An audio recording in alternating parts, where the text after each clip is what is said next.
Time misplaced. The pillars rose far above the heads of the tourists milling about.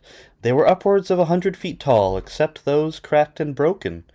There had been a roof once, but time had torn it from the pillars and created from it rubble. Jacob leaned his head back, then raised his camera to snap a quick picture, then put the camera down and pulled a pamphlet from his pocket. He was in Peru currently on a guided tour of both the Andes and the Pacific coast. Excitement bristled in him every time he thought of how much ancient culture was in Peru, an excitement his wife and daughter did not share. In fact, his wife Shelley was currently staring not at the brilliant architecture before her, but at her foolish-looking husband, his blonde hair spurting out the top of his Nike visor, and his button-up t-shirt looking ridiculous with images of chili peppers all over it. Then to top it off, Jacob had settled on beige cargo shorts and flip-flops. He was the epitome of the American tourist, and Sherry was already embarrassed on the second day of their trip. Jacob and Sherry's daughter Melissa, however, was enjoying herself to the fullest by socializing with the other teens that had been dragged along. She had particularly enjoyed meeting a young man, that Jacob had noted, from a school group that was doing a tour parallel to their own. Jacob knew that would cause some trouble down the line, but was ignoring it in the meantime, and presently began to read the pamphlet out loud. The Grecian style of the columns is unique to this area of the Andes, called the Puma's Slide due to the steep slope of the mountain as it descends to the ocean. Archaeologists have been baffled not only by the style, but the scale of the temple appears to have been nearly twice as large as the largest temples seen in ancient Greece and even Rome, leading them to name this particular feature the Temple of Mysteria.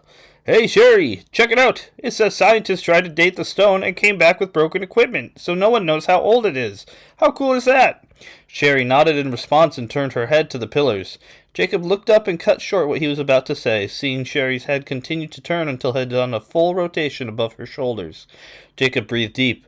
He had been working with doctors for this. He knew it was something that wasn't real, that only he could see. But as Sherry's head returned to its normal position, he saw no eyes there, only holes full of dirt with short green grass growing out of them.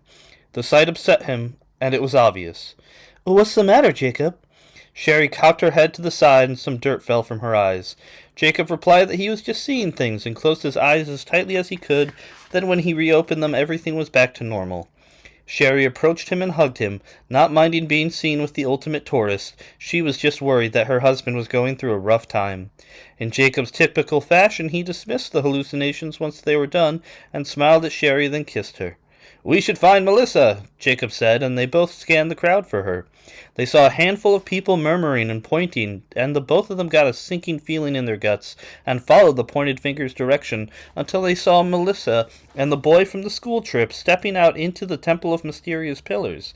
They began shouting immediately, but she was too far away to hear them. Jacob pushed Sherry out of the way and began running towards the pillars. Melissa and the boy had made it about 70 feet into the temple by the time Jacob reached them. He panted and panted with his hands on his knees, then rose up to his full height once he had caught his breath, sweat soaking his chilly shirt in large, dark patches. "You are in so much trouble, Melissa. And you! I don't know who you are, but you better get back to your tour group before the police catch you first." The boy ran at this, leaving Melissa gaping until she turned to her father. "Why did you do that? Things were going great with him." Jacob began to reply when they heard a grinding noise. One of the complete pillars was moving at the top, seeming to twist in place until suddenly Jacob both heard and saw the crack form about 1/3 of the way down the mighty stone. He panicked as he realized they were directly below the breaking object. He grabbed at Melissa's arm and pulled her along, when suddenly another pillar began cracking in front of them. Jacob took her and shot out the side, where one more pillar broke and landed just behind them as they ran. Jacob did not let go of Melissa until they had made their way back to Sherry. He turned around to look at the Temple of Mysteria and saw that, after their adventure, only 3 complete pillars remained. Sherry and Jacob agreed that they needed to leave immediately and ran back to the tour bus, where the driver sat waiting patiently. They tried to get him to take them back to the hotel on the ocean, but he said he had to stay, even after Melissa feigned sickness. The driver sighed eventually and told them he'd call a cab for them and let the guide know that they had headed back. They took the opportunity and hid in the bus until the cab came, then sat in silence for the hour-and-a-half drive back to the hotel, not even remarking when the cab driver took turns far too quickly. They were certainly relieved when they stepped out of the cab and returned to the hotel, where they had a room with 2 beds, a TV, a fridge, and not much else. Sherry had noted this, but Jacob said the real appeal of the hotel was in the pool it had that overlooked the sea. Melissa immediately wanted to go relax in the pool, but both her parents began to yell about how she'd be confined to the hotel rooms for the remainder of her trip. They scolded her about defacing such an important monument and how she needed to respect the Peruvian culture, not knowing that the whole time she was plotting a way to sneak out and get to the pool after her parents had fallen asleep. Sherry and Jacob were exhausted after the day and went to sleep by 9 p.m. Melissa knew not to leave right away, but wait until they were in deeper sleep to go. At 11 p.m., she rose from her fake sleep and put on her bathing suit, grabbed a towel, and walked out the door, closing it quietly behind her. She got to the pool and was thankful she had it to herself, the inky black sky looking beautiful with stars peppering the dark. The pool had an entire side of glass that looked out over the Pacific, and she slowly got into the lukewarm water and then went and rested her arms on the edge of the barrier. After what felt like only a couple minutes, she heard a "hey" behind her as the boy from her escapades slipped into the pool behind her. His name was Martin. He was from Nevada, and she was from Connecticut, so their love could never be, but they were happy to have the time they did together. Martin wrapped his arms around her and kissed her neck, surprising Melissa with his forwardness. "Hey, slow down. My parents could figure me out at any moment." Martin soothed her worries and turned her around, then kissed her. Melissa was of the opinion that things were going a bit too fast, so she drew herself away and looked back at the ocean. Jacob entered the pool area.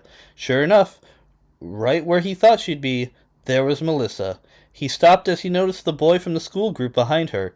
His fists clenched and he began to open his mouth to shout, when all of a sudden he saw the boy widen his jaw. There were several rows of wicked sharp teeth within the kid's mouth, and the teeth themselves seemed to elongate, becoming long and thin. Here the boy wrapped his jaw around Melissa's head, closed it shut, then turned and walked away, getting up and leaving the pool looking absolutely normal and as if nothing had happened. Melissa's headless body floated in the pool. Jacob shook in place, not wanting to utter a word until the boy had left the area. Once he did, Jacob collapsed to the ground and began to sob. He looked up and saw Melissa's body move slowly in the small motion of the pool. Then grief overcame him and he lurched towards her, where he grabbed her lifeless form and held her tight. "Why are you crying, Dad?" Melissa asked. Jacob pulled away and saw that his little girl was alive and very much fine. He stuttered, then spilled out that he was so scared. The two walked back to their room, where Sherry scolded Melissa again. Then the girls went to sleep. Jacob, however, could not rest and went outside to collect his bearings. He decided to walk down to the ocean and try to relax on the sand. There was nobody around, which made him smile. He kicked off his socks and shoes and waded in the water, the dark sky reflecting only blackness into the waves. He certainly felt better. Then he felt like he should go a little farther, and a little more, and more. Before he knew it, Jacob's legs were moving of their own accord and he was below the water, gasping for breath before realizing he could breathe just fine. He calmed down, aware that the doctors were right, and he walked. Jacob walked for a week and a half before his legs stopped moving on their own. He did not feel tired, he had not slept, he had observed the foreign world around him as he made his way ever deeper. Here, where the ocean turned to darkness, he saw a light. Curious, he walked of his own volition towards it. When he arrived, he saw a large temple of Grecian architecture, columns rising 100 feet, a gorgeous mantle decorated with ornate carvings of birds with twisted long necks and rotted feathers, looming above a pedestal with a fire burning in the water. Jacob walked towards the pedestal. When he arrived, he looked down and saw Melissa's head in the fire. He wept. Here the boy and Sherry walked from opposing sides into the temple. They had black robes lined with green and blue, and were both holding a large knife, curved and wicked, looking with the points that split into two. "It's you, Jacob. You must be the sacrifice. We must use your body and spirit to help keep the peace that has for so long graced our temple." Sherry said this with no sympathy in her voice. Cold and logical as she and the boy led Jacob to the fire. They pushed him in front of the pedestal, then raised their knives, and suddenly the fire went out, and all was inky blackness.